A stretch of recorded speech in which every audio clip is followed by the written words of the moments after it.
I guess even though we were free, we were still slaves in the mind. Message!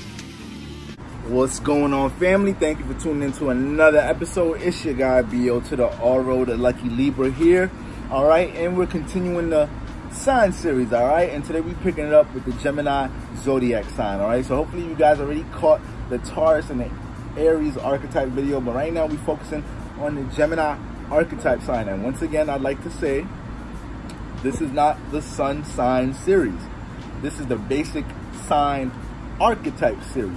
So it don't matter what planet you have in this sign, we're breaking down the basic energies so you at least understand the basic energies of this sign, and depending on what planet goes in there, you already understand what the planet is dealing with. You feel me? So now, Gemini archetype. This is my fellow air cousin over here. All right, y'all know I'm a Libra. All right, so you know my mama a Gemini.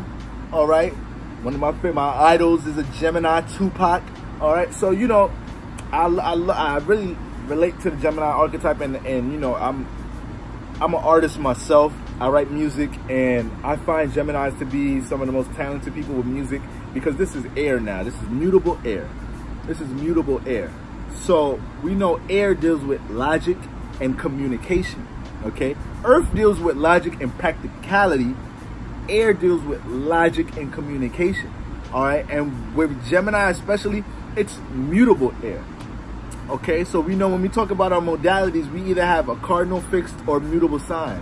Mutable signs are able to be mutable and adaptable towards their ways of thinking and feeling in others. All right, so as a Gemini, you know, matter of fact, let's start from that. Let's bring this back to the top, because usually we do this in order. We talk about, you know, what house it comes out of first, then we get into the planets and the modalities, all right? So first of all, what house does Gemini come out of? Gemini comes out the third house, okay?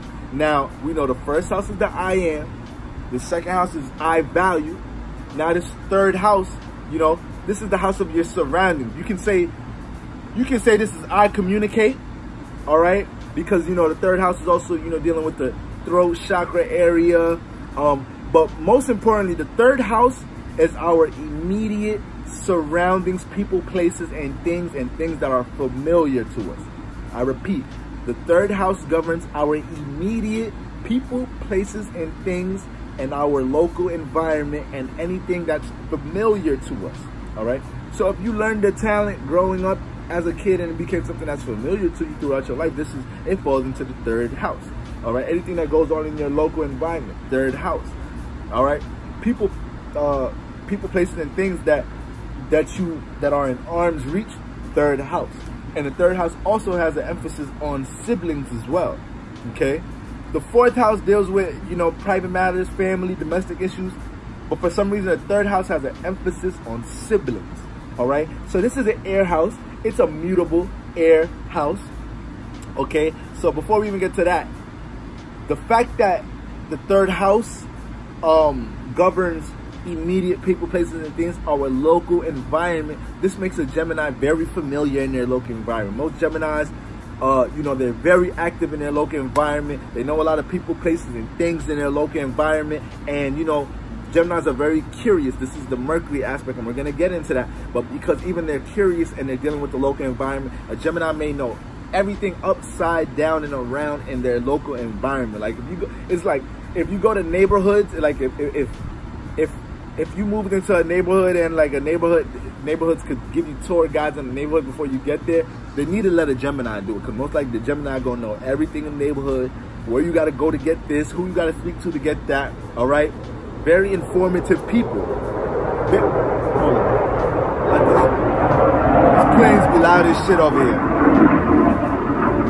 I live in Hampton, Virginia, and we're real close to a naval base. So like these planes be flying like right over my head, y'all. They be hella loud. But Geminis are very intelligent and informative people. Like these motherfuckers have a lot of information, you feel me? Because it's mutable air. So they're always bouncing information back and forth off of themselves, off of other people. Their mind works like a calculator. Like Geminis and Virgos, their minds truly work like a motherfucking calculator. Virgos might even be worse, because Mercury is like Mercury rules Gemini and Virgo, but like Mercury is like also exalted in Virgo, and we know when a planet is exalted, you can overdo it, you can exhaust yourself. So Virgo know how to overthink and exhaust their motherfucking their thinking, their motherfucking membrane out this motherfucker. But getting back to Gemini zodiac sign, all right, mutable air. All right, so in their environment, they can bounce back information and relate to others, relate to all people from, it don't matter who the person is, how old the person is. A Gemini is like a chameleon. A Gemini can really take different shapes and forms in order to communicate with somebody. So it's like a Gemini, and this is the thing, a Gemini is also depicted as the twins. And it's not so much about Geminis being two-faced, which they can be two-faced, all right? They can be two-faced. But it's more so about them understanding the nature of duality. And by a Gemini understanding the nature of duality, sometimes they're able to put themselves in two to be able to, they know what bag to jump in order to get the communication that they need, to get the information that they need, to get into a position that they need, okay? This is what makes Geminis so motherfucking intelligent, all right?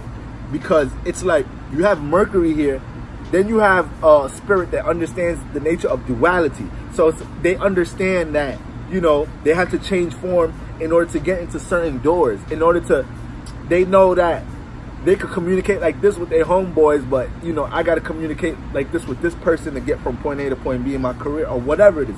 They understand these things, and this is an air sign. The air signs govern communication, all right? So, comes out of the third house, mutable air. Ruled by Mercury, all right? So what is Mercury? Mercury is how we think, but how we critically think, all right? The moon is our thoughts. The moon is like, you know, our emotions, feelings, thoughts, everything internal. But Mercury is how we process the shit that we catching from our moon. So the thoughts that we have from our moon or whatnot, Mercury is critically analyzing and observing these things and looking at the details of these things, breaking things down into segments, seeing how things work.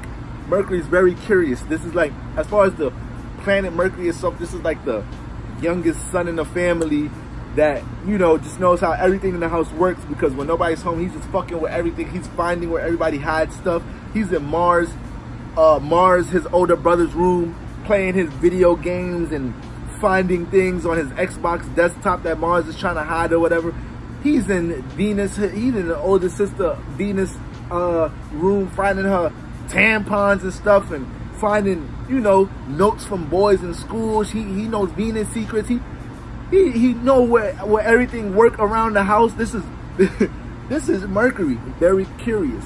The mind, analyzing, thinking, whatever area in your natal chart that you have Venus in, because remember, the houses represent areas of life.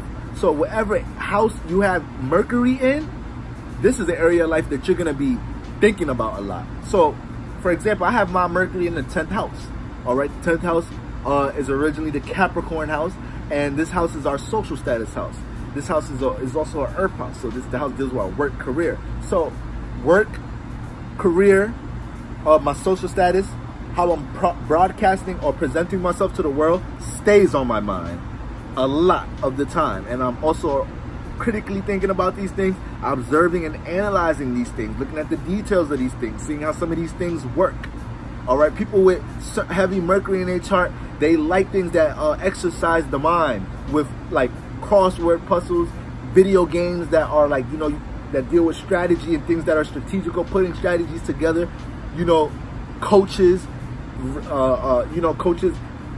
somebody with heavy Mercury would be a coach that loves the play drawing aspect to sports, you know, the playbook aspect to sports. So this is all Mercury right here. So this is why Gemini, I mentioned earlier, as artists, music, just putting words together is fun for Geminis.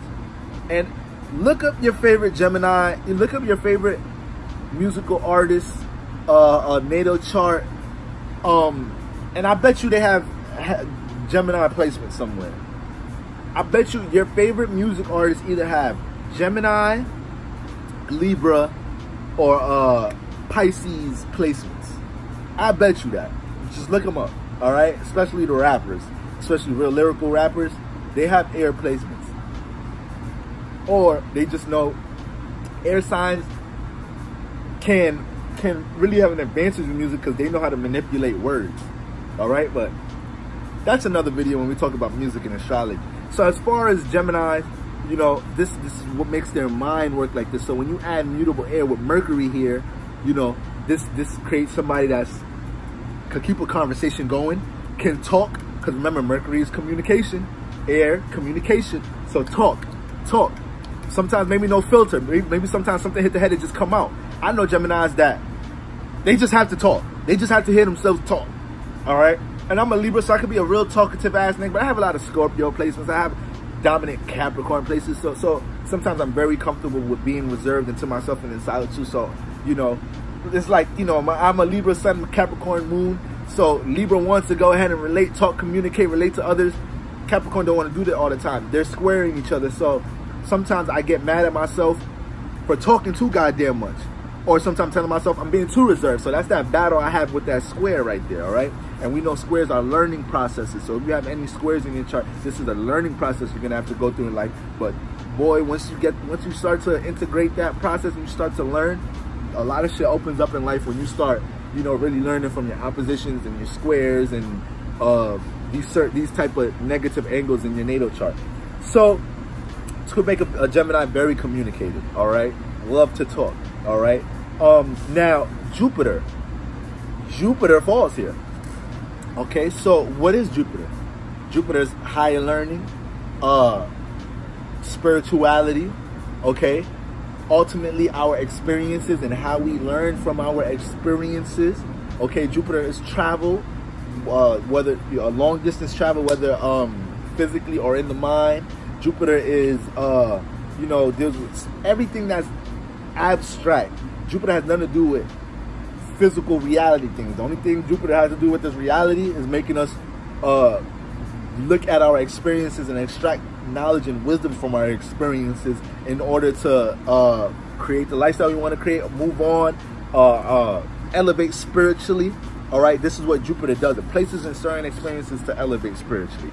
All right, so but Jupiter is definitely dealing with spirituality and the teacher-student energy. Okay, this Jupiter is home in the house of enlightenment, the 9th house. All right, so when you have Jupiter falling here, all right, when you have Jupiter not liking to be in the 3rd house, this will make a Gemini not like to Jupiter also ultimately expansion. I almost left that out. That's a very key word with Jupiter, expansion. Okay, because Jupiter is a big gassy planet. So whatever area, whatever house you have it in is going to expand this area of life in some shape or form. Okay, so when you have Jupiter not liking to be in the 3rd house, this falls in the 3rd house, this can make a Gemini very comfortable and secure with their familiar and close surroundings. It can make a Gemini very comfortable with just being content in their neighborhood or not wanting to really expand, travel, and get out there like that. All right, there's not gonna probably won't be a real huge, deep craving desire to go ahead and expand on those type of things. Or it can play out with a Gemini not being able to see the bigger picture, the broad perspective into certain things. You bring an idea to a Gemini and they're critically analyzing it, breaking down the smaller aspects of it, seeing what they see. But sometimes it may be hard for a Gemini to see a broad perspective, a broad picture, the whole of something. Okay, so this is where a Sagittarius could come and help a Gemini to come see this. A Pisces could come help a Gemini to see the broad perspective, see the broad picture of something. But also a Gemini can help a Sagittarius to see details and things that they didn't see it. All right, but this could play out in a detriment with make a Gemini being too comfortable in their surroundings, not trying to get outside of their horizons, not trying to expand themselves mentally. All right, not trying to expand themselves spiritually. Okay, just getting caught up in mundane things in their environment. All right, and just running off of thought and logic so much, what you think so much. Okay, what you think so much, and missing the faith factor into something, missing the believe factor into something, because that's definitely Jupiter energy right there. All right, so we got Gemini coming out 3rd house, mutable air, ruled by Mercury. All right, home. Mercury's home in the 3rd house, rules Gemini, rules Virgo. And then we have Jupiter fall here. All right, so this is, you know, less expansion, having to learn to expand. Okay, remember, when you have a planet, whatever sign you are, right, the planet that is detriment or falls in your sign, you in this lifetime, you are learning to apply this energy. You are learning, you have to do that. You have to do this in this lifetime. All right, so I'm a Libra, right? Mars falls in Libra. So as a Libra, Mars and the Sun, all right, aka Aries energy. So in this lifetime, I gotta learn to apply some Aries energy here and there. I have to learn not to be so passive and get active. I have to learn not to take so much thought and logic before I go do something. And sometimes I need to go just do this shit, all right? So this is something to keep in mind, fam, about, you know, your sun, moon, and rising sign. Look at the planets that's detriment or fall in them signs. Take them planets, see if it's true that you don't truly act on these things, and see where you can apply these energies, and I bet you doors will open up. All right, y'all. But that's the basic energies of the Gemini archetype. All right, y'all already know what it is. Like, comment, subscribe, and all that, Y'all know how to get in touch with me. Emails down there and all that. All right, and we're gonna continue this series with the Cancer zodiac sign. All right, but for now, family, you guys out of here. Peace.